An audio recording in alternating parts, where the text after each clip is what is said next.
Let's do it. Are we streaming? Excellent.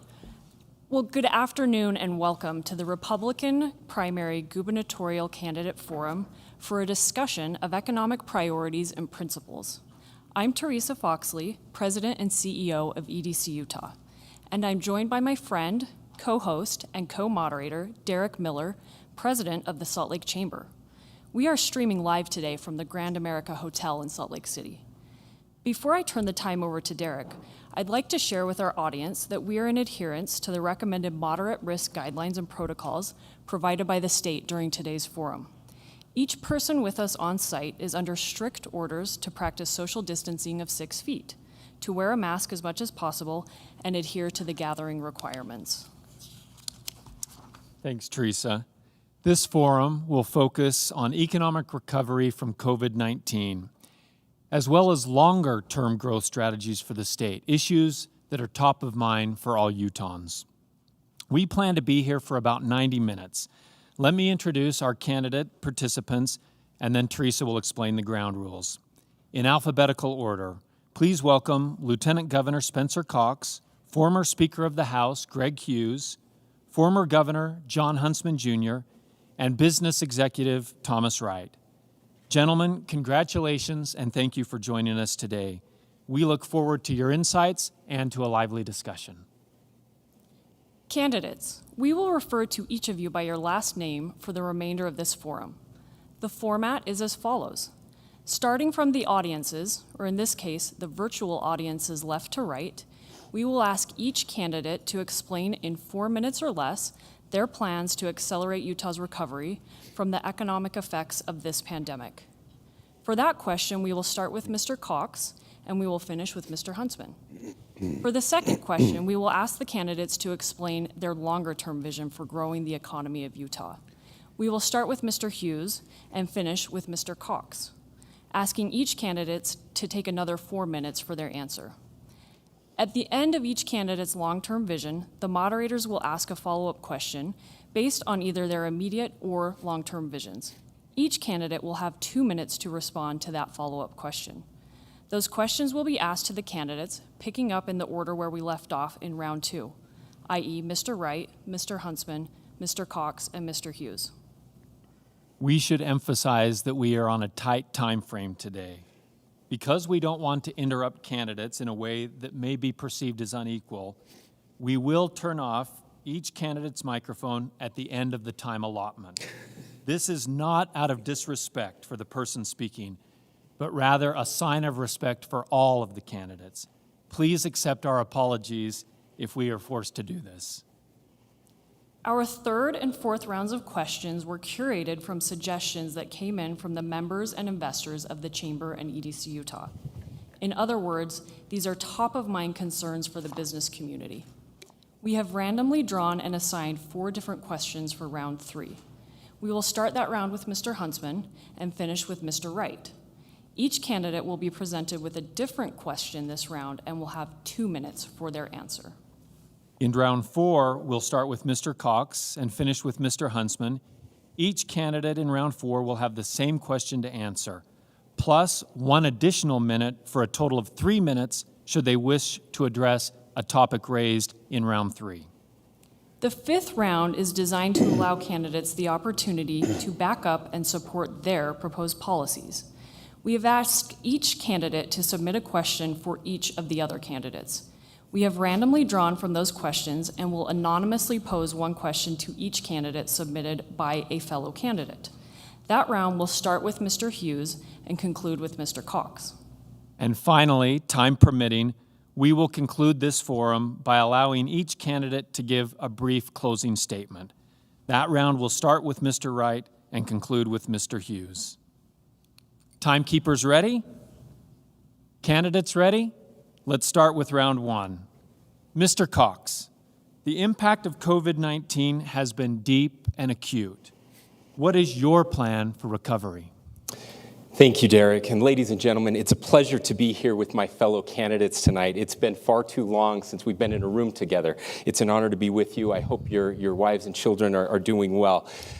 11 years ago, Governor Gary Herbert assumed office during the deepest recession in the past 80 years. It has been an incredible honor to work side by side with him and with you as we together as Utahns built the strongest economy in the country. We led the nation with unemployment at 2.3%, the lowest in the nation and the lowest in our state's history. We led the nation in private sector job growth. We were the most diverse economy in the country. We were lauded across the nation and across the world as the premier economy anywhere on a global scale. And then, in a matter of just a few weeks, this awful virus came and took all of it away from us, destroying lives and destroying livelihoods. Obviously, a lot has changed over the past 7 weeks. We're once again facing an economic collapse, and once again, we need a leader who is committed to Utah. Just this morning, we found out more economic numbers. And quite frankly, they're scary. Another 3.2 million Americans are out of work. And of course, Utah has not been spared. My heart aches for those families who have lost loved ones, those families who have lost their jobs, and those families who have lost businesses. More than ever, I stand committed to you that as your governor, we will rebuild this economy. We have had hard times before in the state of Utah. In fact, our history is a history of hard times.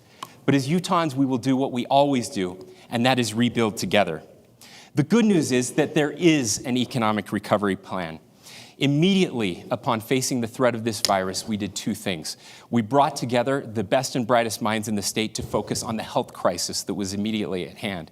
We also brought together an economic team, an unprecedented economic team led by Derrick Miller and other leadership here at the Chamber of Commerce who brought together the best and brightest minds from our state's economic leaders. Dozens of association leaders from business and business leaders came together to work on a plan to get Utah back to business. Now, there are far too many people who have tried to tear us apart and tell us that you either have to focus on the economy or you have to focus on people's health, and you can't do both. We reject that notion. We believe that we can, by saving people's lives, by flattening the curve, we could open up sooner than anyone else in the state. Or in the country. Now, I'm very proud of our response. We were one of only 7 states that did not do a statewide lockdown. And we were one of the first 5 states to begin reopening for business. This is a huge deal, and it's bringing people back to work, but we still have further to go. The organizations here, the Chamber of Commerce and so many others, understand that the health and safety of Utahns will lead to a more robust and quicker economic recovery. We acted fast to prevent the spread of the virus, not just to save lives, but to save our economy. And the way we know that it's working is, I can tell you right now, we have had dozens of governors contact the state asking us if they could use our recovery plan. The White House released a list of 7 states that will lead the economic recovery in this country, and Utah was one of them. Just today, Harvard University announced that Utah is one of only 9 states that was safe enough to rebuild and reopen their economy. The results speak for themselves. The history of Utah is a history of working together, a history of rebuilding. We will do what we have always done. We will rebuild together. Mr. Hughes, the impact of COVID-19 has been deep and acute. What is your plan for recovery? Thank you, Derrick. It's a loud mic.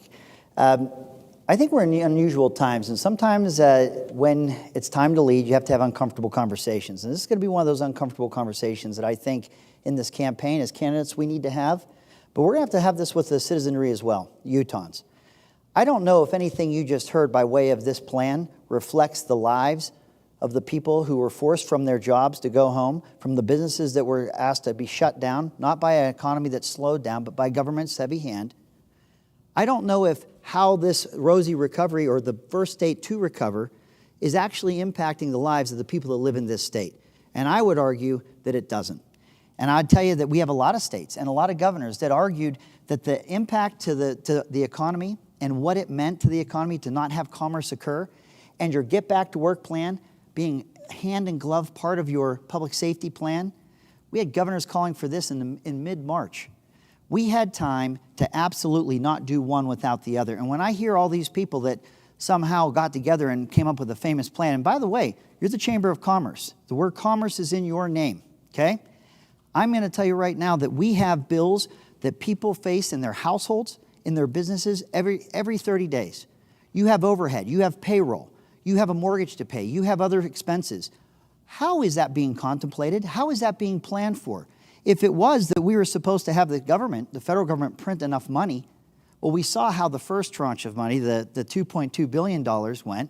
The SBA on a Friday afternoon released this Paycheck Protection Program. By Monday morning, financial institutions were telling small businesses the money was already committed and it was already gone. How do you capitalize this economy? How do people have money to pay the bills? How do jobs and businesses that people have built over years and generations, how do they make payroll? How do they cover the overhead? If we think that the federal government can print enough money to replace economic activity, and if we don't have a get back to work plan that is hand in glove at the same time, part of our public health safety plan, then we're fooling ourselves. I think that the impact to this state and the shortfalls that we'll see, because there's, again, without the economic activity going on, you don't have tax collection. We had, when I was a legislator in the Great Recession, we had a $10 billion budget, and we had about a $1 billion shortfall. This is at least a Great Recession in its nature. That's $2 billion shortfall if it were to follow suit. Where are we making up that money? How's that going to happen? Is it federal funds? I've never seen a federal dollar that makes our state stronger. I've never seen it create more states' rights. I've never seen a state be able to build its budget in a stronger way as it collects or receives more federal funds. But we're going to have a gravitational pull towards those federal funds as we see that this budget is in clear and probably unprecedented shortfall. So we can talk about how great this was and how we got everyone together to make this plan such a grand success. I don't think that's translating across this state at all. My plan will be that we have to, without fear. Fear is contagious. Fear really is contagious, but so is courage. This state was founded on hard times, difficult times, tough times. Tough times don't last, but tough people do. We'll come out of this just like we did the Great Recession. But we're going to have to get realistic about, you can't burn down this village to save the village. We're going to have smart precautions on how we distance ourselves. Business owners are in the same boat everyone else is in terms of making sure their patrons don't get sick, their employees don't. But getting back to work has to happen today, not a month from now. Mr. Wright, the impact of COVID-19 has been deep and acute. What is your plan for recovery? Well, first, thank you to the Chamber, and thanks to EDC Utah, Derrick and Theresa. It's great to see you and practice safe social distancing. And it's great to be here with my opponents. I want to thank them for their hard work in this race and to the sacrifices that their families are making. Running for public office is difficult, and they should all be commended. COVID-19 hit us out of nowhere. Nobody saw this coming, and it has been devastating. And as a small business owner, I can tell you that in addition to the health impacts that we have had, and they're serious and they're severe, and I want to thank our healthcare workers and the people on the front line that are making it happen, the impact of small business has been absolutely devastating. I have 14 offices in the state of Utah. I have 48 employees, and the impact that I have seen on them, and going to bed every night worrying about how we're going to make payroll, how we're going to make our mortgage payment, our lease payments, how we're going to stay in business, how we're going to deliver our service to our clients, how we're going to redefine ourselves, has been absolutely traumatizing for many small business people across this state. And I uniquely understand that. And that's why I'm glad I'm in this race, because I am not from government. I've never held public elected office. My opponents have all had plenty of time to serve and to give, and I thank them for that. And I believe it's time for a new direction in this state. So when the dust settles from COVID-19 and we get back to the new normal, we're going to find people whose lives have been dramatically impacted. Savings accounts, stock portfolios, housing. We're going to see a lot of impacts, and it's going to be tough. So I do have some thoughts for a short-term economic recovery program. And the Thomas Wright Rob Bishop team has put a lot of thought into this, and we're going to post it on our website, wrightutah.com. I can't give you all the details, but I want you to go see it, because we have a comprehensive, thoughtful plan for economic recovery and getting our economy back on its feet. And as a small business owner, I uniquely know how to do this. I understand the challenges. I've lived this life for 12 years where I've looked at balance sheets and financial statements, and I know the decisions that I make every day not only affect me and my family, but they affect my employees and their family and their ability to provide for them. But here are 4 things that we need to do immediately. Number 1, we need to cut budgets to meet our revenue shortfalls. We have to look immediately, we have to start projecting at what the revenue shortfalls are going to be, and state government needs to do exactly what the citizens and the families of the state are doing, tightening their belt, reducing their overhead, and making ends meet with the revenue we have. And it's going to be a shortfall. We know that. We're going to have to make it happen. Number 2, we need to enact a hiring freeze and a capital projects freeze. When you're a business owner and you go through tough times, you take care of the people you have, but you put a freeze on hiring, and we need to put a freeze on capital projects. If there's buildings out there that are critical and they're critical infrastructure projects, that's fine. We can take a look at those. But the idea that we'd spend tens of millions or hundreds of millions of dollars on new buildings that are slated for this year in the state budget is not responsible. We need to put a freeze on those, and we need to make sure that that capital is available to help get our economy back on track. Number 3, we need to reallocate economic incentives to support Utah-based businesses. If we put the money that we've been incentivizing into recruiting companies to come here to all businesses in the state of Utah, we could reduce the rate for all businesses. Then everybody wins. We're not picking winners and losers. And in addition to that, we're attracting businesses to come here because they'll be benefiting from that same low rate that Utah business owners like myself deserve and need during these economic times. And 4th, we need to conduct a full analysis of Utah's unemployment compensation program. What we have right now is a compensation program for the unemployed that's taxing their unemployment. The caps aren't big enough, and it's disincentivizing them from getting part-time work, because if they get part-time work, then they may lose their full-time unemployment benefit. We need to look at that program from top to bottom. We should have done it during good economic times and planned for the future. We didn't, but we need to do it now to make sure it's competitive and that those 150,000 Utahns that are unemployed can get back on their feet. Mr. Huntsman, the impact of COVID-19 has been deep and acute. What is your plan for recovery? Thank you, Derrick. It's a pleasure to be with you, as it is to be with Theresa. Thank you, and for the organizations you represent. You ask about a goal. It's pretty simple. I think we have the opportunity for a rebirth, and I don't think we should shoot for anything short of a rebirth. We've been through the most traumatic event, both in terms of health, our lives, and our economy. It's impacted education. It's impacted all aspects of our lives. And we don't just want a recovery. We want to learn how we have changed and what that means for our future. This is not about the past. This is about a much different trajectory that the state will be on. And if we don't get that lesson, then we haven't learned anything during the last 8 weeks. But I'm excited, and I'll tell you, Derrick, why. Because out of adversity comes greatness, and out of failure and catastrophe often comes the greatest innovation and change this nation has seen. And we're at one such moment. So I'm excited about what this could yield, because people are thinking differently about problem solving. They're thinking differently about their businesses. They're going to build them differently. They're going to operate them differently. But let me just share this with you, because I'm not a great politician. I have to get to specifics.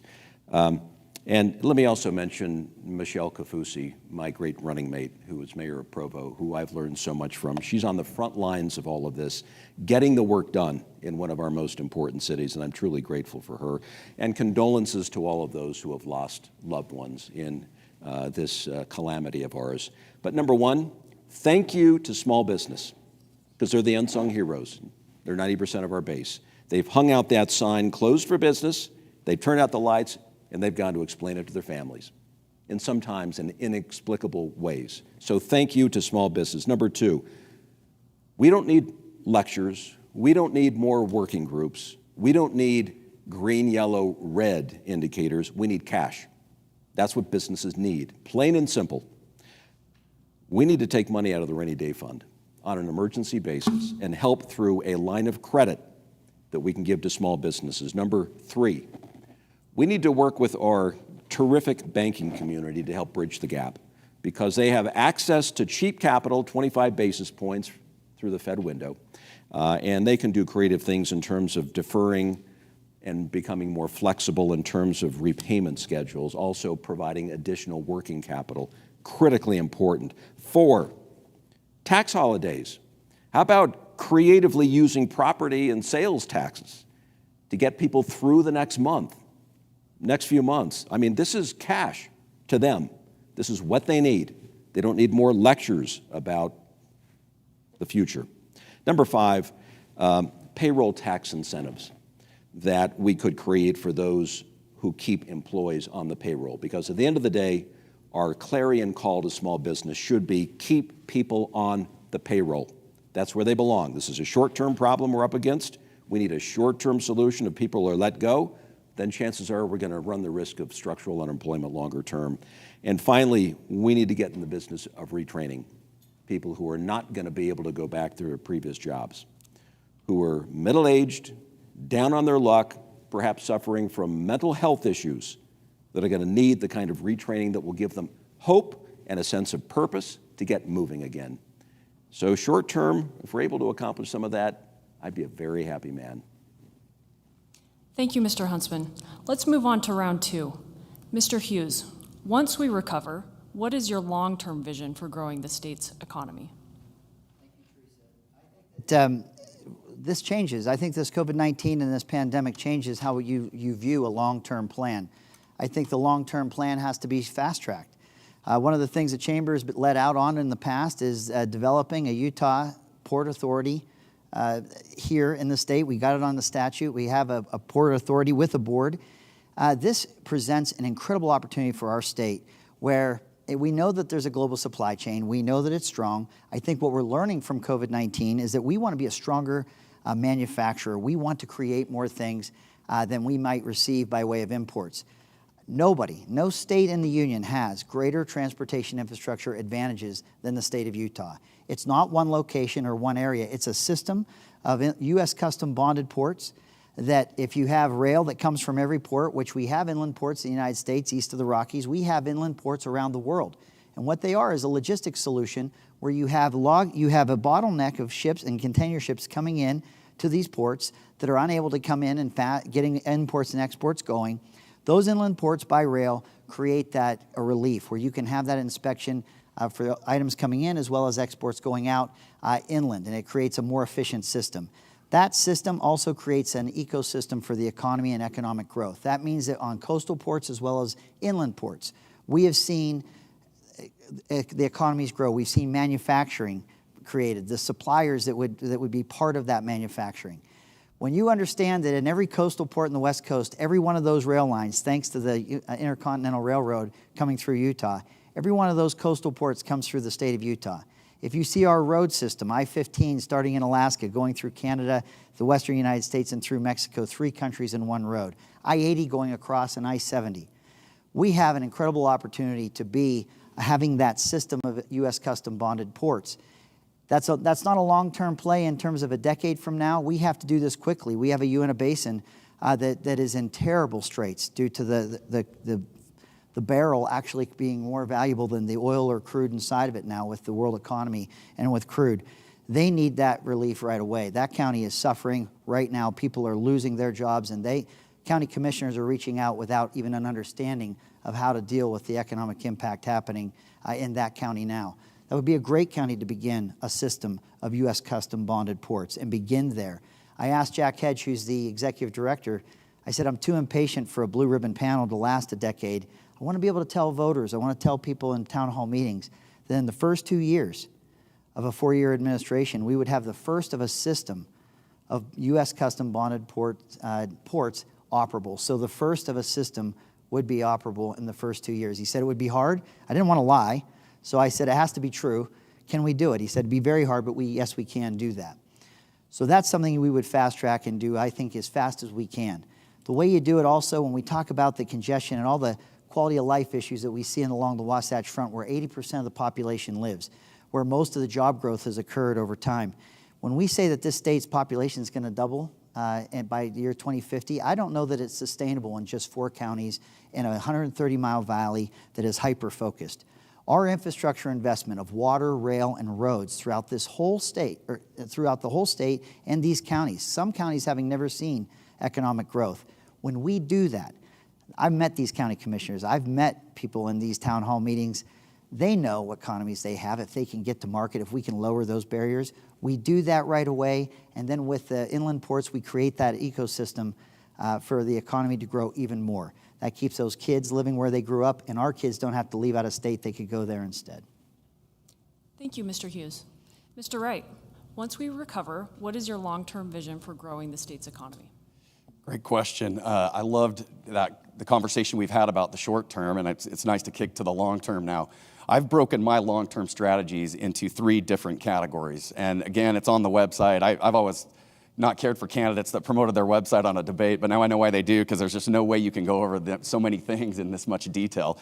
These are my 3 categories. Number 1, it's funding our priorities. Number 2, tax relief. And number 3, investment. So let's start with funding your priorities. You can tell a lot about a person, a business, or a state by the way they spend their money. If you want to know what somebody really believes in and where their heart lies, look at where they spend their money. Let's look at our state budget now during this difficult time and find a silver lining to this pandemic and say, are we spending the money the way according to our priorities and the way we want to in the state of Utah? I believe if we look at the budget in that light, we'll find that there's a lot of things that we can do to improve. And I talked about reallocating economic incentives. That's one of funding our priorities. Putting a moratorium on capital projects. But we also need to utilize the state's bonding capacity. We have a AAA bond rating. We need to be modest in using it so we maintain it. But we have it for times like this. We should look at it. 2, we need to make sure we're using the rainy day fund. That's why we have it. That's taxpayers' money that's being held there. It should be used to help people who are now struggling, taxpayers who are struggling. Another idea we had is exploring the school trust land fund. There is a lot of assets there. We are just using the interest that we're earning, but there is a lot of opportunity there. I think a business-minded person could look at that. I think we could get more out of that. That's going to take legislative leadership. That's going to take a longer process, but it's worth looking at. We also need to look at eliminating waste, fraud, and abuse. I was on the campaign trail pre-pandemic. A state employee grabbed me in the parking lot after the event, and he said, "Do you know who I am?" And I said, "No." And he said, "Good, I'm not going to tell you my name." He said, "But I just got a new computer monitor for my desk, and I saw the invoice in the box with $475 or some amount like that. If my amount's wrong to whoever that is, I apologize. But it was around the $475. He said, "I got on Amazon, and that monitor was more like $175. We need to incentivize our public employees to come forward. They have the best ideas for how we can run the most efficient government. If we encourage them and incentivize them, they will come forward and they will tell us how we can eliminate waste, fraud, and abuse. The second category was tax relief. We need to suspend the state income tax of unemployment benefits. I talked about that in the first round. 2, we need to suspend the state and local sales tax on food. If it was wrong to tax food at 4.875 under the tax reform bill that was repealed, it's wrong to tax it at 1.75, especially during times like this. We need to suspend the state sales tax on food. 3, we need to create a temporary pandemic abatement program for property taxes. We need to help low and moderate income people stay in their homes. We already have an affordable housing crisis. They're going to struggle to pay property taxes. There's a way through truth and taxation to make this possible, and we need to make it happen. Number 4, we need to allow families to access their 529 accounts penalty-free. If they've put money away for their kids for college, let's let them access it so that they can help themselves now. They can put it back in, and there'll be no penalty for doing it. Finally, investment. You have to invest in your future. There's no better way to invest than investing in the citizens of this state. We have incredible citizens. And if we use our vocational schools, our system of higher education, and we allow them to retrain themselves, they will do it. A lot of the jobs that have been lost are not going to come back. And those employees know that. There's 150,000 people in the state that have lost their jobs. Let's get them training to be framers and carpenters and hairstylists and mechanics, and using our great vocational schools and system of higher education to retool their skills to get them back out into the workforce. We've had shortages of teachers, healthcare professionals for a long time. Let's solve it now with the opportunity we have by allowing people to retrain and get back into the workforce. Thank you, Mr. Wright. Mr. Huntsman, once we recover, what is your long-term plan for growing the economy of this state? This is when things get good. We're only going to recover if the national economy recovers, and the national economy is only going to recover if the global economy recovers. I know something about this economy. I know something about the national economy. I know a whole lot about the global economy. Not a great politician, but I know something about the people who make critical decisions that make the global economy work. And I want to make sure I can leverage those relationships as governor. So I believe there's going to be a massive disaggregation of capital in the post-COVID period.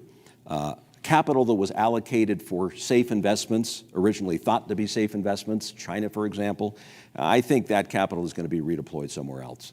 And I think we have a huge opportunity if we follow a few key steps over the longer term to position our state like it's never been positioned before. And I understand positioning states because I was part of positioning this state when I was governor. And you, Derrick, came to work for GoEd, which I created, and did a great job. So a lot of other things that happened during that period. But to start the discussion, we need Utah to be seen as a safe haven because there's a flocking to safe markets right now. People are going to move to safe markets. Capital is going to aggregate in safe markets. We should become known as the safest market in the world. I think it's going to take a rebranding. Now, we started the Life Elevated rebranding campaign. That's run 15 years. It's been great. But I think we need Crossroads of the world. That's what we should aspire to be. And when people recognize us as such, it's going to automatically up our game. Number two, we need to redefine our cluster development and build on the original 7 concepts that we put forward many, many years ago. We need to focus on the 4th industrial revolution industries. Aerospace, national security, cyber should be areas where we have competencies, not only in training and education, but in manufacturing. Medical technology, advanced therapies, diagnostics. Biotechnology, an area where we're woefully underperforming. We should be a world center for biotechnology. We've got universities, we've got great small companies, innovation here and there, but we haven't yet found our cruising altitude. Regional finance center. We got Goldman Sachs. That's great. It's helped the downtown area. But we don't have more than that. Let's leverage up on financial technology and make that a cluster of growth. Number 3, I think we need a headquarters strategy. We're still a state without a Fortune 500 headquarters, which is, you can argue that both ways. But why are headquarters important? Because they feed into accounting, legal, and advisory work. They hire a whole lot of people locally, and they do great things for the local housing market. So I'm one who thinks a headquarters strategy is important. Workforce development, reimagining the post-COVID training environment, what our needs are. I want to expand UCAT partnerships with businesses like we've never seen it before. I want to deepen the integration with UCAT in our high school programs so we can begin to get the next generation of workers trained well in advance and excited about the prospects of the marketplace. Development of talent, because we're great entrepreneurs in this state, and then we take companies to a certain level. We don't always manage them, and we always kind of sell out at that point. I think we need managers here, having the kind of infrastructure, intellectual capabilities to bring that along would be great. And 5th, rural development strategy, where we begin to see our wonderful rural areas as something more than just county by county, but region by region, where they can leverage up their capabilities. Carbon Emery, Weber Davis, Washington Iron. There's so much more that we can do there. Thank you. Mr. Cox, it's your turn. Tell us about your long-term vision for growing the state's economy. Thank you, Theresa. If we'd been doing this 8 weeks ago, we would have been talking about growing pains here in the state of Utah. I much prefer talking about the growing pains than the shrinking pains, but we understand that things have changed over those past 7 weeks. As a country, we used to be a country of builders, and now we become a country of consumers, and consumption is important. But it's time for us and Utah to lead out as a state of builders again. We talk a lot about infrastructure and the power of infrastructure. There's a formula that I use often as we talk about growth in the state and those growing pains that we were experiencing. And that's when infrastructure precedes growth, the quality of life remains high and grows. But when growth precedes infrastructure, the quality of life declines. We have opportunities over the next few years to build and to grow in powerful ways. We've heard a little bit about the Uinta Rail project. That should be first and foremost helping those communities out in a real and powerful way with infrastructure growth. We've talked a little bit about the inland port already. The Point of the Mountain, the changes that are happening there with the prison being moved, gives us an unprecedented opportunity to show what real growth and real building can look like in powerful ways. Now, let me pivot just a little bit, though. We talk about getting back to normal, and we can't wait to get back to normal. But right now, we have an opportunity to have a better normal, to rethink what we've learned through this crisis and how we rebuild in a better way. Now, last week, Senator Henderson, my running mate, Deidre Henderson, who's incredible, and I put out our plan for a more resilient Utah as we move forward. It's a 7-point plan. You can visit it on our website, not on Thomas's, votecox.com. And I won't go through all 7 points, but I'm excited about what the future holds when we look at those opportunities. One of the things that we learned very early in this crisis is that global supply chains are not as secure as we once thought. Those global supply chains have been breaking down. It's time to bring the manufacturing of critical goods back to the United States, and importantly, back here to the state of Utah to provide those jobs. And we've seen that as our own manufacturers are now pivoting and changing to make the masks, to make the swabs that we need to fight this virus. We have incredible capacity with our Manufacturers Association here, and we can change that. We can make it better. We can bring those jobs back from places like China that are not secure and that are not our good friends and allies. The second thing we need to do is think more critically about our strategic storage. We need to have a strategic petroleum storage space right here in the state of Utah. We can do that. It's something we've been working on over the past year. Most people don't know this, but right now the U.S. strategic petroleum storage space closest to us is 1,500 miles away. If there is an earthquake, if we have a natural disaster of some sort, we can't rely on the federal government to give us what we need. We have to be more resilient. We have to be more self-reliant. The third thing we need to do is protect and promote Utah's agricultural interests. Today I just held a press conference with farmers who are struggling. It's crazy to think that we have as many people now eating as many meals as they were before, and yet our farmers are struggling because those supply chains are broken. Agriculture is not just part of our economy, it's a critical piece of that, but it's a part of our national security. We must protect the food that is grown here in the state of Utah and give them an opportunity to participate in the global economy. Finally, there's some things we've learned about using the internet to help us. Online education. Let's not lose what we've gained over the past few weeks as our teachers have really stepped up. Let's use that to supplement what's happening. Let's increase telehealth. We've seen the power of telehealth. And finally, let's fully embrace telework. And in the end, let's not forget rural Utah. As the only candidate that doesn't live on the Wasatch Front, rural Utah has been forgotten for far too long. It's time that we remember that there is life south of the Payson-Dixon line.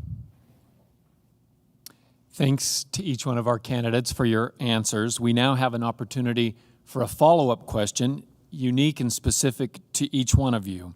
First, Mr. Wright, you referenced your website. One of the things that is mentioned on your website is creating partnerships with cities and counties to make targeted economic development decisions and investing in homegrown companies and then stay in touch with them so they can succeed. Share with us what those targeted economic development decisions would look like in your administration. Thank you for a great question. I love this question because as the only business person in the race, as a small business owner, as the only person that's never held public elected office, I love this question because it's an opportunity for us to get out into rural Utah and create economic partnerships to help those communities. And while I appreciate what the Lieutenant Governor said, it's been 6 years that he's been in office, and rural Utah has been totally left behind. When you go to rural Utah, they will tell you time and time again, they never even came out of the last recession. And I've learned on the campaign trail how devastating it is for them to be out there and feel so isolated. So there's a couple things that I think we need to do. Number one, we have learned, as has been said, that connectivity to the internet is vital. If you want to telework, or you want to build a business, or you want to go to school now, you have to be able to get onto the internet. And we can't do that in all places in Utah. Too often, these contracts have been negotiated county by county or city by city. So you will go to one city and they'll say, yeah, there's a fiber line that runs right down the corridor of our valley and it heads down to the other city, but we can't access it. We have no connectivity here. There are cities in this state that don't have cell service or internet access. That is not going to work for Utah long term. We need to connect rural Utah to the internet and make sure that it happens quickly. Number two, rural Utah's different. Meaning, what they want in Panguitch is different than what they want in Tremont. What Tooele needs is different than Vernal. I learned that rural Utah is not just one thing, it's many things. Rural communities know what they need. They have economic diversification plans. They just need help executing them, and they need a support at the state level to make it happen. For example, Some of our communities are too dependent on tourism. We need to diversify the economy. So when tourism drops or tourism is seasonal, they don't feel those economic impacts. As governor, I will have an economic development plan for every rural community that wants state support, and we will tackle the connectivity problem, because in the world we live in today, especially post-pandemic, not being able to connect to the internet is unacceptable in the state of Utah. Mr. Huntsman, in your opening remarks, you said, let's not just recover, let's learn about the ways in which this pandemic has changed us. Talk to me a little bit about what you have learned. Well, I think we have learned a lot about the fragility of the international trading system that we rely on.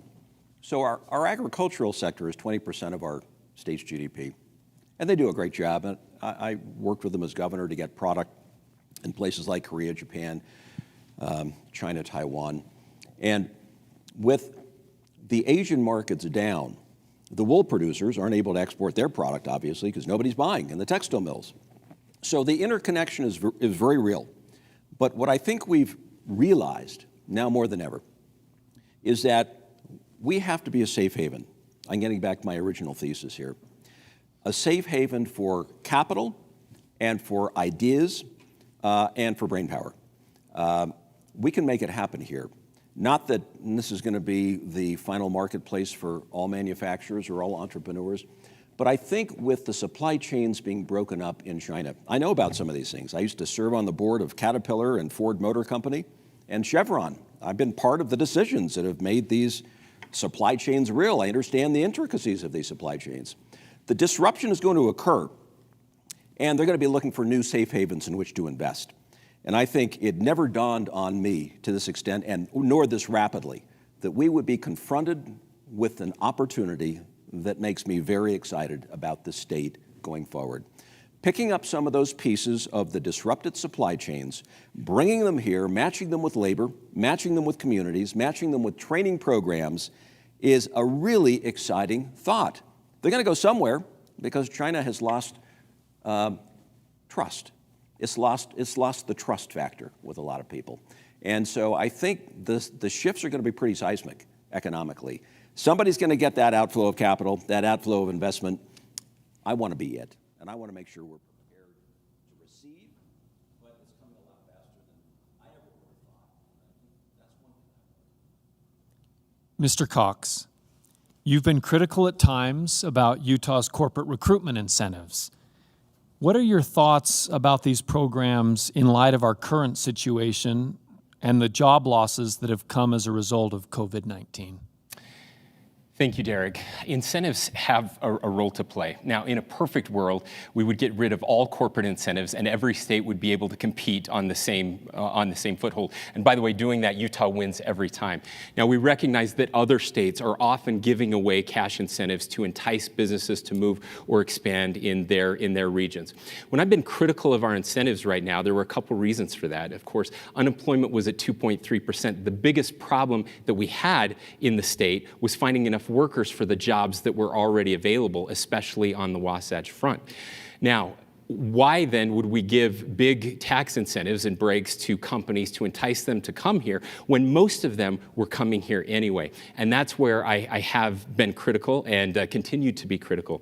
Now, of course, the landscape has changed in front of us, but we have to be smarter with those incentives. If we're going to have an incentive program at all, then we must use that incentive program much more wisely. All jobs are important, there's no question about that. But there are certain industries, and again, we've mentioned a few of them already, manufacturers that we can bring back here that bring other industries with them, that help expand the amount of jobs available. We talk about the aerospace industry. I had an opportunity, the only chance I've had as Lieutenant Governor, to travel to the largest air show in the world, where I met with 40 of the largest aerospace manufacturers in the world, companies that you all know of, Boeing, Airbus, all the big ones, and some that you may not have heard of. And in every one of those discussions, they were looking at Utah as a place where they wanted to expand. We have the youngest workforce. We have an incredible loyal workforce. We have the best economy in the world, and they want to come here. By using those incentives, again, for big manufacturers like that, they bring with them a whole world of ancillary groups that come and create even more jobs. If we're going to incentivize it all, it has to be for those industries that have a ripple effect on the economy in a positive way. Mr. Hughes, you talked in your opening remarks about there not being enough money that could be printed by the federal government to get this economy back up and running. We know it's the consumers that will drive that. Talk to me a little bit about how you would integrate your health and economic plan to build consumer confidence. Thank you for the question. So here is the reality of life, whether we want to talk about it or whether we don't. Government can come up with all the plans they want. They can tell you when to get together. They can dictate your right of assembly. They can have, as of yesterday, tell faith leaders how they can meet and worship. They can do all those things. But what I'm going to tell you is going to happen in this state of Utah is people, when they don't have the money in their household to pay their bills, when businesses are about to lose everything, they're going back to work. The problem we face is that we better get in front of that. You don't have a public health safety plan if you don't have a get back to work plan that is as robust as the people feel as desperate as they are. This is not a time you can keep telling people that we're going to let you come in by 20 or you're going to be able to 6 feet, you have to be apart, and then you can go to your church. I want to get back to a normal, okay, that will be an incredible economic and public safety plan that respects right of assembly, that doesn't have General Burton write a letter saying it's non-negotiable. We have a acting Department of Health director saying it's non-negotiable to faith leaders how their congregants can meet inside their church. Now, do you think that they might have the best interest of the people coming to their church at heart? Do you think they need someone from government to tell them what's negotiable or not?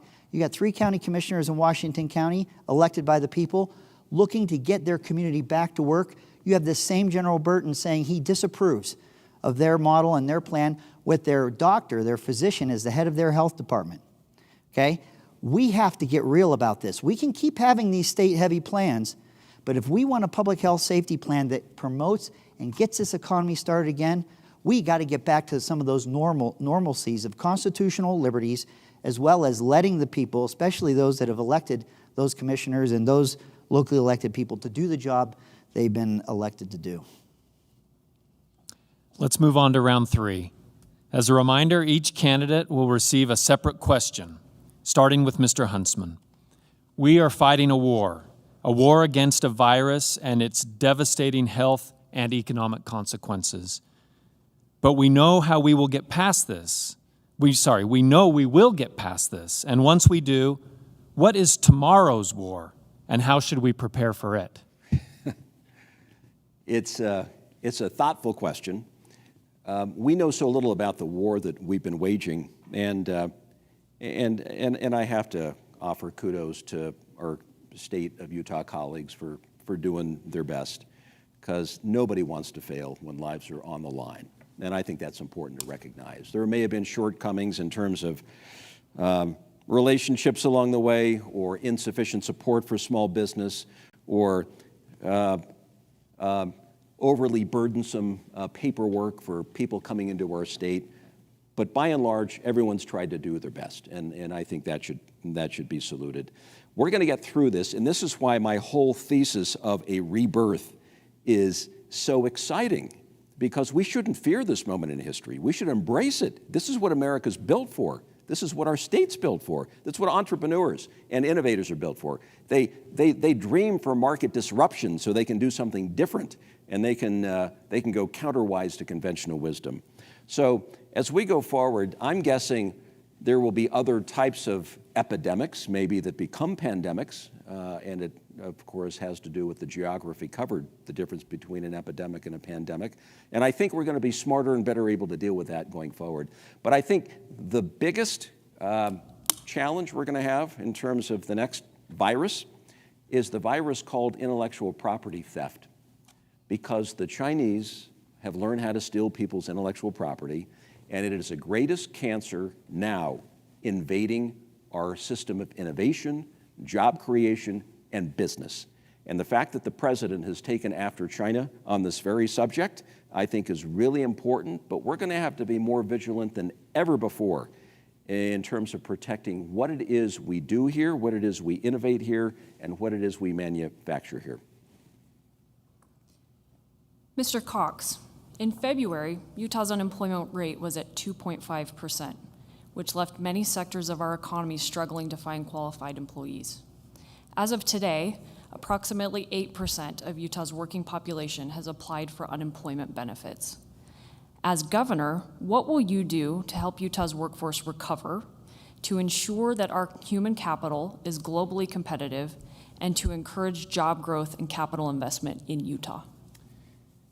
Thank you, Theresa. This really is the question. Of all the questions that have been asked and all the answers given, there is nothing more important right now in this moment of time than that question. How do we get people back to work?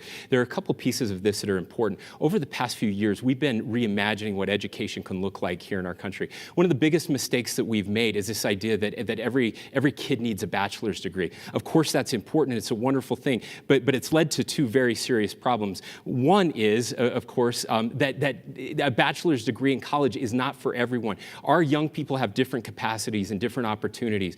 We have to start investing more in our trade and tech institutions here in the state. And by doing that, of course, that will give us the ability to help retrain the workforce of the future and the workforce of now.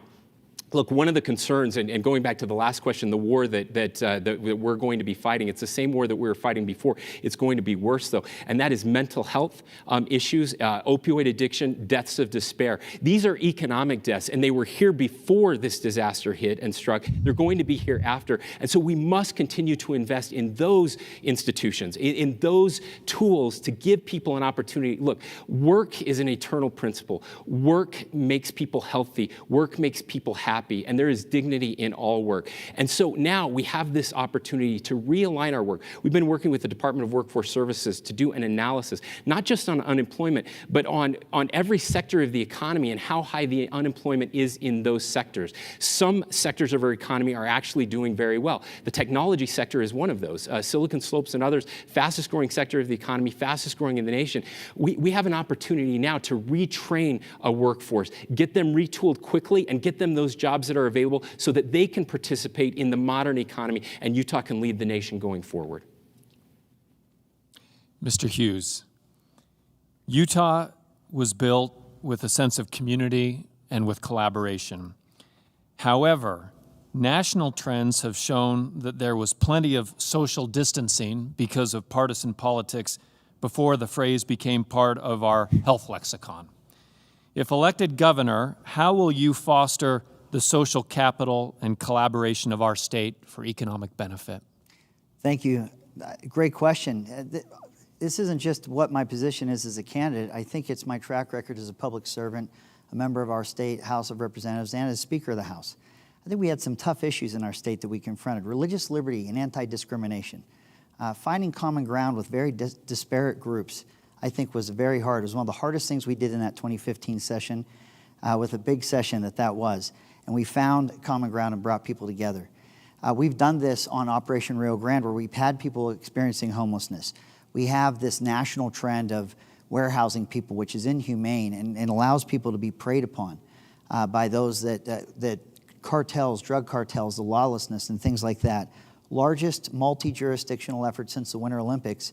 And I worked hard on that. I got outside my lane, went into an abandoned storefront right there across the street from St. Vincent's, and made people that wanted to talk to the speaker about any topic have to wade through that experience and see what was going on. We brought a lot of people together, and that was not a partisan effort. Even our pay for performance, where we were trying to reach out and help children that needed early intervention, but we don't have the tax dollars to do it. How do we bring people together on an issue that could easily fall between partisan lines and make sure we were helping those children that might not be prepared for our public schools? We found a smart public-private partnership to do that. And even the medical cannabis bill, which was going to size up to be a very expensive and really contentious battle between two sides that were thoughtful. One that wanted to find alternative ways to address health issues, another side that didn't want to see a Schedule I narcotic become legal in the state. And we brought the most ardent sides together, and we found common ground. So I think it's in the track record that I bring to this, and it's something that as governor I would continue to do. Mr. Wright, the pandemic has shown us some economic inequities in our community. It's shown us some economic inequities in our country. And we know that Utah's population is becoming more and more diverse. How will your economic priorities be inclusive to all residents of the state, including our diverse populations? And further, how will your policies be geographically inclusive? Great question. Thank you, Theresa. I will tell you, the pandemic has shown a lot of things. It's exposed a lot of things. It's exposed a lot of opportunities. And this is our time to seize the moment and to learn from them. The greatest thing that you can do for any individual in any socioeconomic class is to provide a top quality education. Our public education system in the state of Utah is one of the finest, in my opinion, and it needs our support at the highest level now that we have these challenges that we have coming out of the pandemic. We see in a lot of areas of our state intergenerational poverty. Children that show up to the classroom knowing a lot less words than their counterparts, and they fall behind. And because they fall behind, sometimes they don't catch up. So I would answer the question by saying we need to make sure that as we come out of this pandemic, that we're supporting our public education system at the highest level possible, which means having an education recovery program that provides adequate pay for our teachers. We have not shown that we prioritize public education by the way we have paid and treated our teachers. There's been a shortage for too long. There's been deficiencies in the classroom where they're not getting enough support. They're not getting the professional development that they feel that they need. And I will tell you that a Wright Bishop administration will change that, because I said it earlier, you can tell a society's priorities by the way they spend their money. And it's time for us to show, not by even spending more, that we can prioritize and reallocate resources to get them into the classroom where we can serve the populations that are in our society. And we need to make sure everybody has the same opportunity to learn. And if we do that, we will succeed, because our human capital is the greatest asset that we have in the state of Utah. And the only way to overcome intergenerational poverty and have everybody have the same opportunities, no matter where they live geographically or where they come from, is to provide the same educational opportunities so that they can rise to the occasion, they can meet their potential, and they can see hope and work hard to achieve their God-given talent and their destiny. And if we do that with public education, that will be the best way to serve them. Thank you, Mr. Wright. We've now arrived at round 4.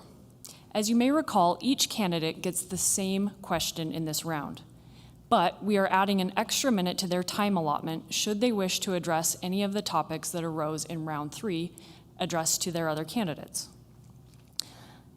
Here is the question, and I'll start with you, Mr. Cox. Economic turmoil often leads to periods of great innovation.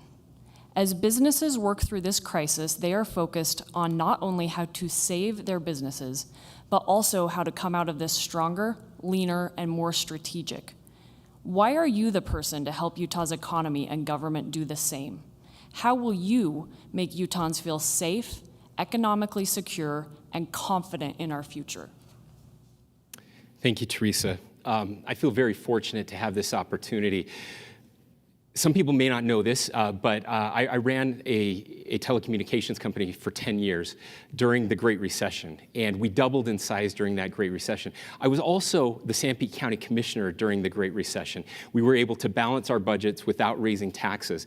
Those two experiences, I think, uniquely prepared me for this opportunity. I was also asked to serve on Governor Herbert's Economic Council during the Great Recession as the only rural representative there. We've heard a lot of talk today about rural Utah. Every 4 years, we have a lot of people that pander for rural voters. I am a rural voter and understand uniquely those challenges that impact the people of the state of Utah.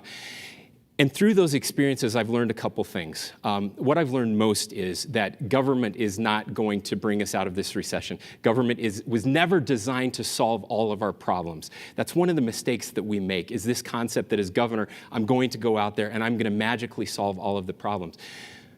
But what I've learned over the past years through my experience in business and in government is that the people of Utah are resilient. The people of Utah are incredible. They are going to solve these problems. When we were looking coming out of the Great Recession, and Derrick was part of this, what we could do to really rebuild the economy of the state of Utah, it wasn't a new government program. It was actually the exact opposite. It was, let's look at every business regulation we have on the books right now, and then let's see those regulations that are no longer necessary, those regulations that are inhibiting business in the state of Utah. There were about 400 of them, by the way, and we took those 400 regulations, we removed them, and what happened? We unleashed the entrepreneurs of the state of Utah and built the best economy in the country. And that's exactly what we're going to do again. It's not government that's going to do that, it's the people. And it's not just that we're really good at business, it's that we lead the nation in volunteerism. We lead the nation in charitable giving. We care about each other. Government will never be big enough to solve all of our problems, big enough to help everyone that's struggling. But we can do that, and we do that. And it's the reason that we are the envy of the nation, and it's exactly the blueprint for us to get out of this. Those answers are not going to come from China. They're not going to come from Washington, D.C. They're not going to come from somewhere else. They're going to come from Utahns, the heart of Utahns. That's what makes us special. Now, I just want to you said I could talk about anything for just a few seconds. I want to talk a little bit about telework and its power. I know I only have 28 seconds left, but I started an experiment about a year ago with the governor's permission where we had 130 workers who volunteered to work from home for 3 to 5 days. Now, many of us have been doing this during the pandemic, and we've learned a lot through that. But some amazing things happened. We took cars off the road. They were actually happier than their colleagues doing the same thing. We took pollution out of the air, and they increased their productivity by 20%. That's a blueprint for how we can do things better. And now it means that rural Utahns can apply for those jobs. And if you grew up, you could take that job with you and move back home. Thank you, Mr. Cox. Mr. Hughes, it's a long question. I'll read it again, though. Economic turmoil often leads to periods of great innovation. As businesses work through this crisis, they are focused on not only how to save their businesses, but how to come out of this stronger, leaner, and more strategic. Why are you the person to help Utah's economy and government do the same? And how will you make Utahns feel safe, economically secure, and confident in our future? Thank you. The reason how I will do that as governor is I would be doing that right now. I am finding, and we are seeing, to your point, and I wrote it down, stronger, leaner, and more strategic. We're finding that businesses are coming up with smarter, leaner, more strategic ways to keep their doors open given the circumstances we're in. We don't have to have a government mandated, we're going to trickle the economy in, we're going to let it slow down, we're going to have colors of when it starts. If you let these business owners, and you let them, not the government, but let them figure out how to keep people safe, themselves safe, they know what to do. I saw a movie theater where they just made an impromptu drive-in theater outside their movie theater.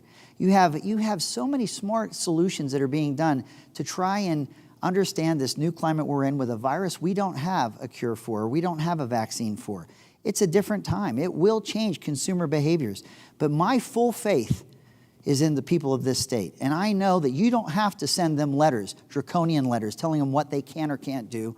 We need to put our faith in those business leaders because their interests align with all of ours. We all need that stronger economy. We need those things to happen, and it will not come from a convened panel trying to tell everyone how to do it. It will come with people with those aligned and mutual interests being able to do it themselves. I'll say this. We've seen regulatory creep. We've seen our regulatory climate get more onerous. We have, I've had business owners come to me and explain the frustrations that they've confronted as they've tried to grow their business, or the things that they've seen as government's barriers to entry. A Hughes administration, I think, is a public service. We would approach people who have no interest in a public job or a state job, might not have even thought of it, or could maybe even afford it. But we're going to bring innovators. We're going to bring people that are leaders in the areas that we would ask them to serve and be public servants in, and bring that empathy. That is the power of leadership. It's the empathy, understanding that life's a two-way street, knowing that what decisions you make and how they impact people and their lives, knowing that from your own personal experiences. A Hughes administration will have a cabinet of those leaders, and we will see the administrative creep. We won't keep going that way. We won't see the same familiar faces. Lastly, let me just do some retorts with 37 seconds left. Our Lieutenant Governor, I'm with you on we're a state, we're builders. I'm not against telecommunicating, but let's just be honest about it. That's professional services. We can't say we're going to build and get manufacturing going, we're going to do all these things, and then talk about telecommuting. We can do them both, that's fine. But sometimes I think that's stated a little bit stronger for rural Utah or for anywhere. We need to do more than just professional services. We need to see that economy grow. And I got 8 seconds left, so I'll just leave it there. Thank you. Sorry. Mr. Wright, I'll ask you the latter half of the question, which is why are you the person to help Utah's economy and government be stronger, leaner, and more strategic? And how will you make Utahns feel safe, economically secure, and confident in our future? I'm the person because I'm the only business person in this race. I'm on the stage with 3 professional politicians. They've served the state and the country well. I appreciate them, and I want to thank them for their service. But I'm from the private sector. I'm a business person. I know how to get businesses back on track. I know how to grow the economy. And let me tell you how you do that. You start with the fundamentals. In any endeavor, it's about the fundamentals. If you're good at the fundamentals in any endeavor, whether you're John Stockton on the Utah Jazz or you're trying to put an economy back on track, it comes down to discipline and making sure you understand the fundamentals of what drives the private sector and what builds our economy. And unfortunately, I've seen time and time again in my life and in my business career, politicians who are professional, they're good, they say a lot of great things, but they don't really understand the private sector, and it's not their fault. They don't understand because they haven't come from there. They haven't been in the trenches with their employees, building a business, making hard decisions, looking at what regulations do to their business, understanding what it takes to hire more people, to expand, what it means to deliver a service, what it means to have a business enterprise. Those are skills that you can only gain in the trenches. I have been that CEO in the trenches with my employees, working hard every day. We built our business in the Great Recession when everybody said it was impossible. They laughed. They said there was no way we'd get it done. And we stuck to the fundamentals. We did the things that were hard. We made the cuts. We made the hard decisions. We did things right. We understood what supply and demand was. And I watched time and time again, government just has a struggle with this. I understand that government is not a business, but there are business principles that can be applied to government that we don't see. Government spends too much. They take too much of our money.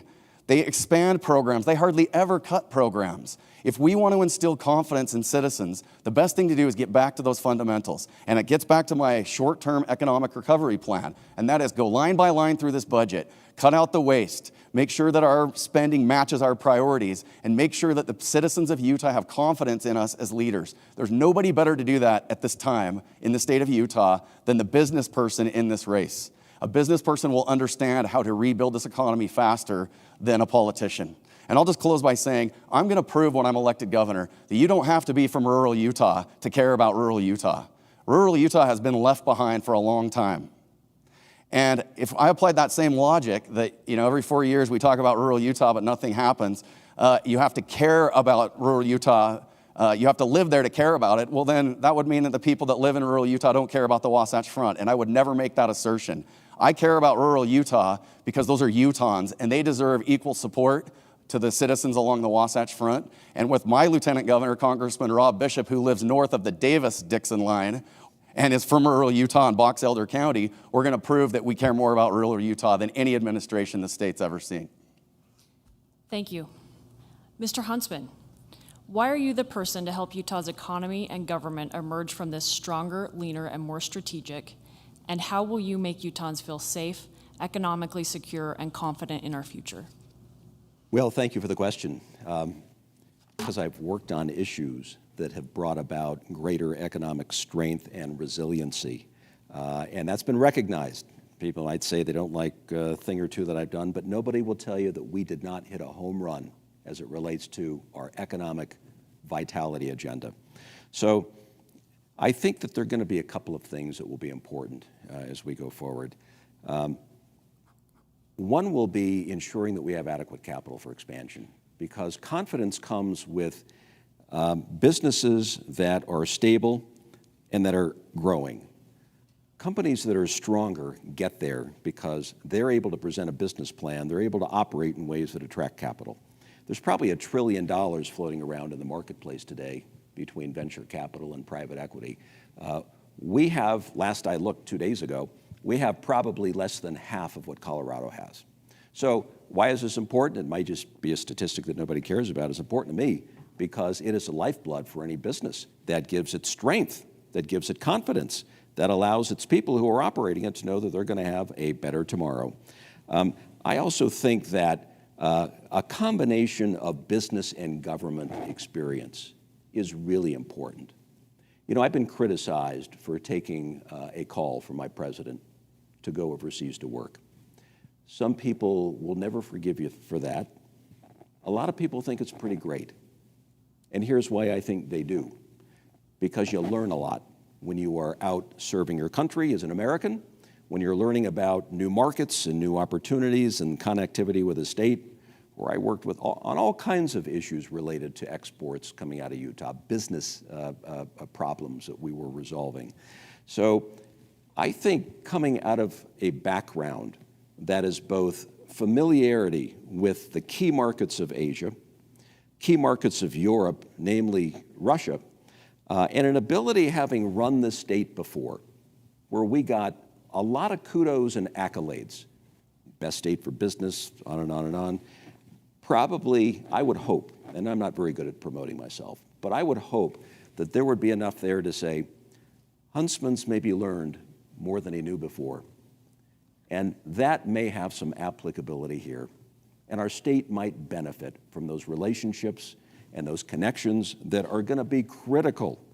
We talk about imagining our future, which is the most exciting thing I think ahead of us, because I'm a real optimist when I look forward. I'm not a pessimist. We're not looking back, we're looking forward.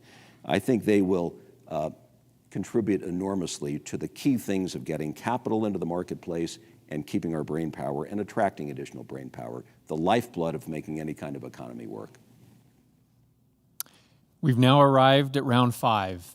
Our thanks to all the candidates for keeping within your time constraints. In this round, we've asked each candidate to submit a question for each of the other candidates.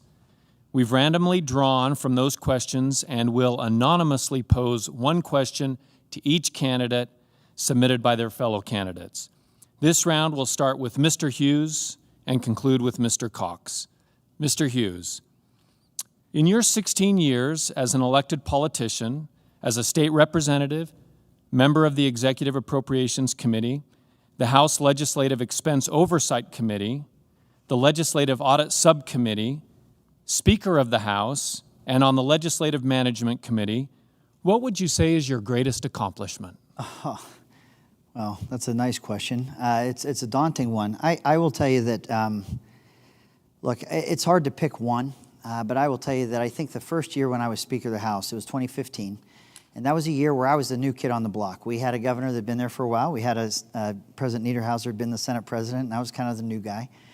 And if you think back to that 2015 general session, that was a year where we had the Religious Liberties and Anti-Discrimination Bill. That's the year where we had the Obamacare expansion, Medicaid expansion battle that we had. I don't know how else to describe it. That was the year that we saw a lot of impactful transportation reform. How we were going to we worked with the chamber closely on how were we going to long-term, as you saw vehicle miles travel, how are we going to handle and how would we reform our transportation funding system to accommodate for the times that we were in? We hadn't seen reform of that level for decades, and we worked that through as well. I would say that year was probably the most difficult and most challenging, but also the most rewarding in terms of the generational and impactful things that we were able to accomplish that year. But when I hear myself even say that, it doesn't include the things that we've done fighting Operation Rio Grande, where we had these competing drug cartels fighting for market share, and we had to do something different than what was being done before, and we had to do it with a broad coalition. It doesn't include anyway. So I would just say that I think it's been the honor of my life to serve in those positions that you've described, and I think that our goal when I was there is we wanted to leave the place better than we found it, and I believe that we did. There's still much work to be done. But I think that is, I think that would be the best answer I could give you. And do I get a minute left? I mean, that is a record here, you people. You guys got to give me a minute somewhere in some debate in the future. I get credit for that minute, but that's all I got. So, Thank you, Mr. Hughes. Mr. Wright, The recent tax plan addressing some of Utah's pressing budgetary concerns was quickly repealed shortly after it passed. What is your plan to address these pressing issues facing our state's budget and to pass meaningful reform? Thank you. There was 3 parts of the tax reform bill that most citizens, as I traveled the state, thought were positive, and then there were 3 that they struggled with. Let's go through them really quickly. Number 1 is the income tax cut from 4.95 to 4.66. I didn't meet a conservative Utahn out there that didn't want their income tax cut. Number 2, we brought our state code in line with our federal code. We know that Trump got tax reform done, the president got tax reform done first time since 1986, and we were bringing our tax code in line so that citizens could take the personal exemption. And number 3 is we were eliminating the tax or reducing the tax on Social Security for seniors.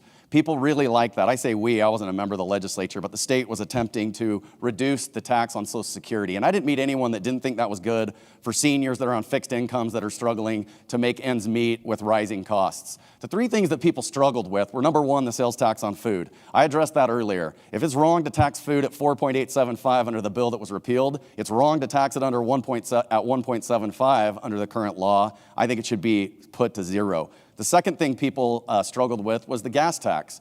What essentially happened was a closing of a loophole so that wholesalers of petroleum had to pay a sales tax. When you charge a wholesaler, we know what happens in the business world. It gets passed along to the consumer, so essentially it was a gas tax increase.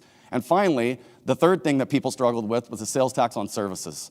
And when you start going down the road of a new revenue generation in tax policy, and it appears like you're picking winners and losers, in other words, veterinarians pay, but maybe attorneys don't, and it appears that way. I'm not accusing anyone of doing that. I'm just saying it appears that way. Citizens really start to wonder what's going on.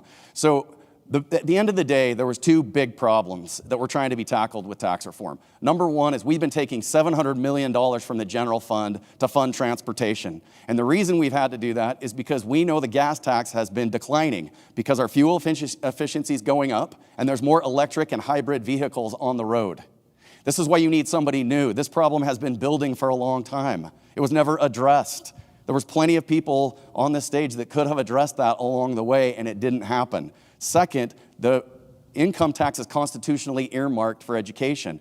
And before the pandemic, our income tax had grown at a rate where we were taking money in the general fund for transportation, but we had too much money in income tax. So it was really just trying to move some funds around. I applaud legislative leadership for going to the education community and working together to solve the earmark problem, the constitutional earmark with education, by prioritizing education funding and not having to do a tax reform bill like we saw. The omnibus bill in 2019 was problematic. It had way too many things in it. It was too hard for people to understand. They didn't have enough time to vet it. So the last challenge is we need to solve the transportation funding. And if I had more time, I would tell you how I would do that. But we need to solve it because right now we are not getting enough revenue to fund our transportation infrastructure. There needs to be a reallocation of resources. Mr. Huntsman, when Governor Herbert took office in 2009, Utah's unemployment rate was the highest it had been in decades at nearly 8%. With COVID-19, Utah's next governor will face similar challenges from day one. What lessons, either good or bad, can be learned from Governor Herbert's response to the last crisis, the Great Recession, and to make sure that Utah emerges from this current crisis as soon as possible? Well, let me give great credit to Gary Herbert, a good man, and he was a great lieutenant governor. I enjoyed working with him. His happiest day was when I was called off to China, because that's where he became governor. And I enjoyed working around the state with him. I really did. The lesson from that period is to make sure that going into a difficult economic period, you've got an economy. You can control the surfboard, but you can't control the wave. So the lesson here is, how do you control the surfboard when that wave is coming? And sometimes you don't know the wave is coming, as we've just learned with the pandemic. And I think probably the most important thing that we did out of the 10-point plan, all of which was done before the recession, and I think we probably survived the recession in much better shape in terms of the other side because of the seeds that were planted, that gave us durability and resilience and a sense of competitiveness. But probably the most important part, just hearing Thomas go on so brilliantly about tax reform, I have to say was probably the work we did on tax reform, because it was very instructive and it set the stage for the global marketplace, the national marketplace, saying Utah's in business. They've got the first flat tax in the United States. They've worked on their competitiveness of their business tax. They took the sales tax almost completely off food. That took us 2 years to get that done. It carried 100% of the legislative vote. We got every Democrat and every Republican on that tax reform effort, which is, in today's world, that seems like, nearly an impossibility. But it was an investment like that that allowed us to weather those difficult years. Why? Because capital is a coward, and capital will flee wherever it perceives there to be risk in the marketplace, and it will park itself in a safe haven, even during a difficult time. And we made the state a safe haven. It was fleeing other markets in the area, and it was parking itself here. And I think, but for some of those changes to our economic development competitiveness, we wouldn't have won that capital. And brain power would have left, and it would have gone to some of the regional markets, and they would have benefited. So I think that was part of it. And I think Gary is an excellent manager. And I think he did a great job in terms of managing his way through, keeping in contact with all the key constituencies, managing to the best of his ability, and I give him great credit for that. And it was a great pleasure working for such a gentleman. Thank you, Mr. Huntsman. Mr. Cox, you will undoubtedly draw from your experience as lieutenant governor should you be elected governor. But I'd like you to reflect a little bit on one thing that you would have done differently with now the benefit of hindsight within your term as lieutenant governor, and specifically thinking about the economy or economic development. That's a fascinating question, and I like the question better where I get to tell you the best thing I did over the years, but apparently Greg got that question. So look, as I get a chance to reflect, and it's something I think we all do, we all look back on the choices we've made, on the careers that we've had, on the experiences that we have been able to experience. As I think through some of the mistakes that we've made over time, and looking back, I think obviously the ones that are happening now are the most current. And there's no question that in the fog of war, as we move through this unprecedented challenge that we're looking at, there are certainly mistakes that have been made as we've looked back. One of those mistakes was we tried to use some new technology, some geofencing technology, to keep people who had the virus, who may be coming into Utah. Every expert we talked to said, you can do everything right, but if you have the virus coming in from other places, then you're going to have challenges, and the pandemic is going to continue to grow. We know that because that's the reason the president shut down the airline industry, basically, bringing people from Europe, bringing people from China into our country. And then, of course, we were one of the best states when it came to managing that outbreak. And so we were worried that people from California, where states were locked down, would be coming into our state and bringing that virus with them. And so in that type of environment, you do everything you possibly can to save Utahns and save the economy, right? That's every day we were closed was hurting people. And so we knew that if we could keep the virus from coming in, but we didn't want to be heavy-handed, and so we decided, the governor decided, hey, look, is there technology where we can have people voluntarily let us know if they've had the virus or if they have symptoms so that we can refer them to testing? And as sometimes happens, people said, hey, there's this great technology, it's really easy. As people cross into our borders, they'll get a text on their phone, and that text will tell them exactly what they need to do. Just fill out this form and let us know, and we can help refer you someplace to go. Well, as often happens, that technology was not proven, and what ended up happening was that people that lived along the border started getting these incredibly annoying alerts on their phone every few hours that were waking them up and causing all kinds of problems. And so we immediately backed off from that. And I think that's the most important thing about governing, and it's a thing that's been lost amongst politicians in today's age, and that is a human humility to admit when you're wrong and to move on, to do things differently, to apologize and move forward. That's what we did, and we stopped that program. I'm glad we did, and that's just one example of mistakes we've made. But it's how we respond to those mistakes that makes us who we are, and that's real leadership. Thank you, Mr. Cox. We've now arrived at our final round. This is your last opportunity to address all of the EDC Utah investors, the chamber members, and others who might have tuned in this evening to talk to us for one final moment about why those voters who are concerned about Utah's economy, why they should vote for you. We've allotted 1 minute for each answer, and we will start with Mr. Wright. We'll conclude with Mr. Hughes. Mr. Wright. This race is not about me. This is about Utah. This is about Utah's future. It's about making sure Utah has as much success in the future that it's had in the past. To do that, it's going to take somebody that has the hunger, the hustle, and the humility to make it happen. Somebody not from government, from the private sector, who understands businesses, who built a business with a team, with his employees during the Great Recession, when times were difficult and times were tough. I am that candidate. I will approach this job the same way I've approached everything that I've done in my life, and that's with everything I have. I will work hard for the state every day. I will do it in an honest and transparent way. I will hustle. I will make it happen for Utah, and I will always do it with the humility to have the answers. They just need a government that understands the proper role of government, that assists them in making things happen. I'm Thomas Wright. I'm running for governor because I believe it's time for a change and that these great gentlemen have had their chance, and I hope you'll support me. Mr. Huntsman. Well, because one great gentleman has had a chance, I think that one great gentleman might be even in a better position to lead out, because I think that's exactly where we are. We're entering a new period of history, one where leadership and vision and experience will be absolutely critical.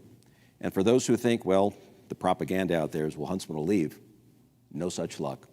The most important work we will do is right here and together in a state that we love.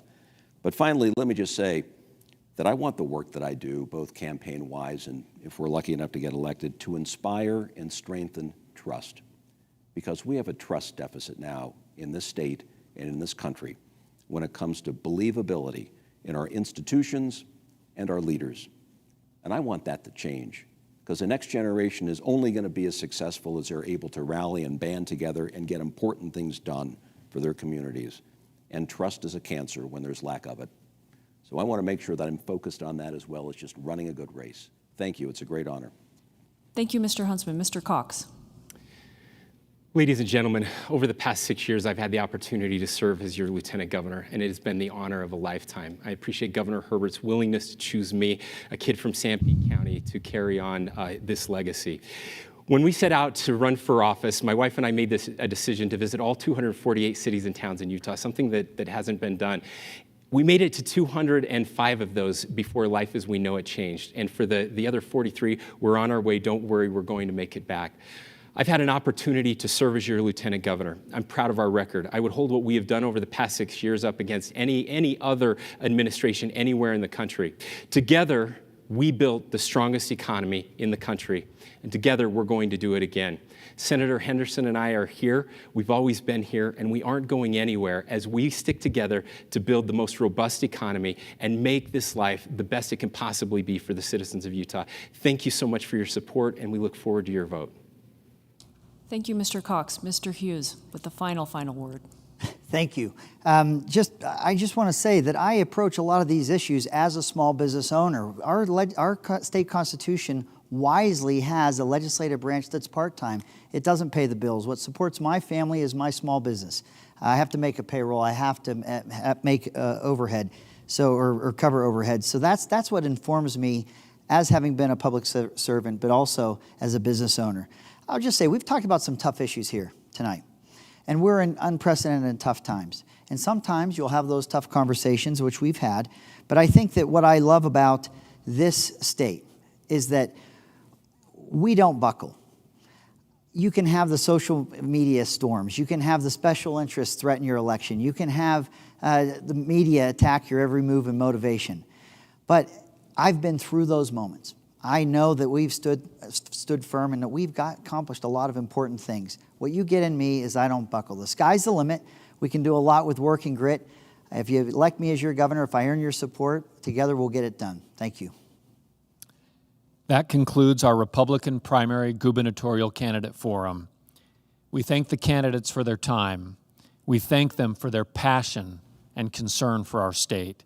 And we wish them good luck and good health in the weeks ahead. Our thanks goes out to the staff of the Salt Lake Chamber, EDC Utah, the Grand America, and to all of the campaigns and candidates for their support of this event. Thank you and good night.